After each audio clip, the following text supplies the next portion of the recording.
how to use Google Bard. So if you want to quickly go ahead and use Google Bard, what you're going to do is you're going to come to Google and you're going to write Google Bard. And it's going to bring you to bard.google.com. And that is exactly what we're going to want to go to. So we're going to go to Bard. It says chat-based AI tool. Now, once you go to Bard, it's going to bring you right here into Bard experimenting. And, as you can see, Bard was just updated. Now you can ask anything of Bard. You can create anything of Bard. Let's say you want to create a social post. So outline my social media post from my network from my summer internship. Let's say you want to add that in. So you're going to click on that. And obviously it's going to generate a whole post for you, which is pretty incredible, right? Then moving on, you can also add in images.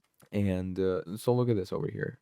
It's going to create a whole outline for you with a headline, body, call to action, additional tips, and then look at this. It gives you the whole body to work with. You can also ask a coding question. So you can write me a random code in C++. Okay, you can ask it to do that. And once you ask it to do that, it's even going to do that for you. So this is basically how you're going to be using Bard. And look at that. It's going to write me an actual code in C++ that I can add into my program. And it's obviously going to work pretty incredibly. So it says, here's another C++ code that creates a simple guessing game with a twist. This is, a random poem combining creativity and randomness.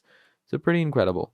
And it also gives you the source where it gets it. So that's pretty much about it. So thank you for watching, and I'll see all of you next time. Goodbye.